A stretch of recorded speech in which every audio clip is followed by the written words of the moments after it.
first of all, let us know what is frequency distribution. Frequency distribution is a list of all the outcomes. So, and the frequency distribution is also a way of summarizing the variations which are coming of the observed data. Let us take an example of our class. We have around 80 students. So, the frequency of age, suppose we will take age 19, 20, 21, 22. 2 times I am tossing. So the probability of coming tail is 0. That means it is coming head and head. So the probability of tail, that is probability of coming tail, is 1 by 4.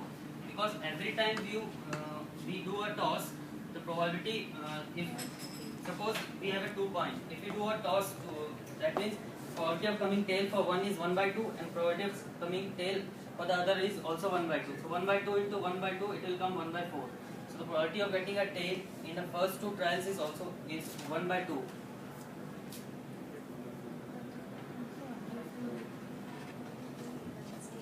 Sorry, 1 by 4.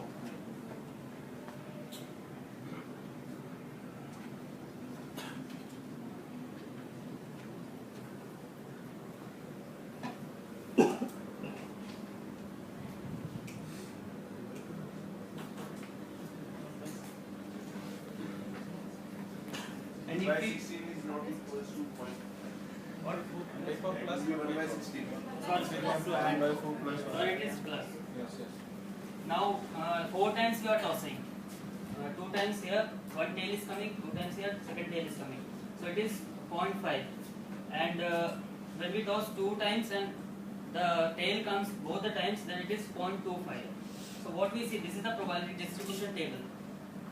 And so this is only the probability distribution, wherein we are finding out what is the expected value of how many times an event is occurring, expected value of an event is occurring. That is the probability distribution. And I like to proceed. I like to. Sumit, how are you tossing 4 points in the first event? You have taken the example of 2 points. Yeah, How I'm is it taking. possible to toss See, 4 points if you are taking? See here, I am tossing 2 times, and both the times head is coming. Here I am tossing 2 times, and here I am tossing 2. That means I am showing that number of tails is coming just once. They both are different. You're simultaneously tossing them alternatively. No, he's just showing he's just showing that if 0 is no tails is coming.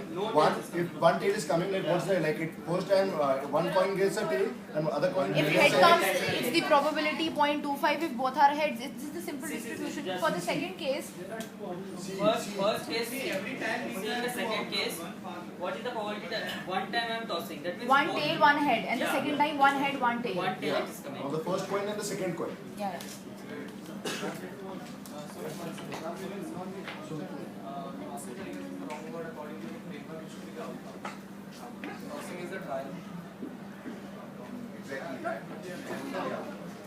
Tossing is the right word.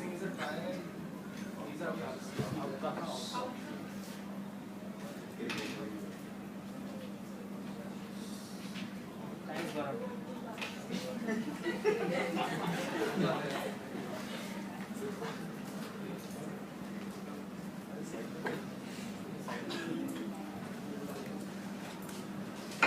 Good afternoon. Before we get into the probability distribution, there are some few basic terms you need to know.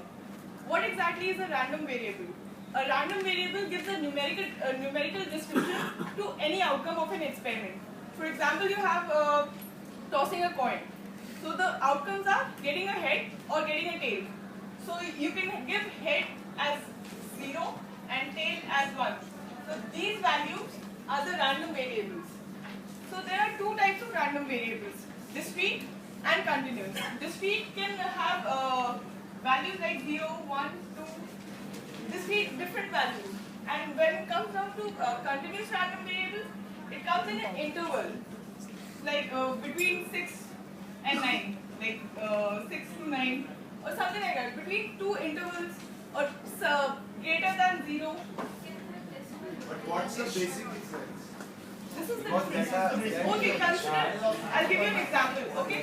I'll give you take a number line, okay? 1, 2, 3, 4, 5, 6, 7. Okay? Take a number line. The discrete random variable will have just one value, either 2 or 3 or 6. It represents just a single point on the number line. But a continuous random variable will, like I'm giving an example, it's between 2 to 5. So it will represent this whole line. No, so discrete is a point, continuous is a line segment. Okay? Yeah, it could be a decimal also, 2.3, 2.4, anything. It represents a line. Any point between 2 and 5. Yeah, that's a continuous random variable. Continuous can also be a point. Continuous cannot be a point. It can be a point in a line. Between an interval or greater than 1, this whole is a random variable. Okay? So now these are two types of random variables. So what exactly is a probability distribution? It means assigning probabilities to all the values of the random variable. You assign different probabilities to all these values. This is defined as probability distribution. So now, okay, expected value and variance. First, expected value. It is the mean. Actually, it's the weighted average, where the weights are the probabilities of these, like weighted average of 2 is 0.2 into 2. These are the central means. You add these up, you get the weighted average. That is the expected value.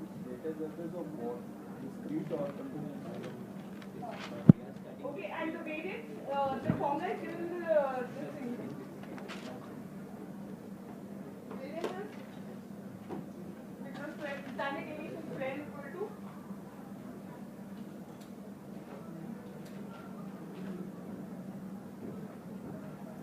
I'll come down to this part now. What is the we first discuss about the binomial distribution, probability distribution. So first we have to define a binomial experiment. There are four properties of a binomial experiment. First, there should be n number of identical trials. Second, for every trial we have to have two outcomes. Third, the probability of success and two outcomes that are success and failure. The probability of success and failure for each of the trials are same. And fourth,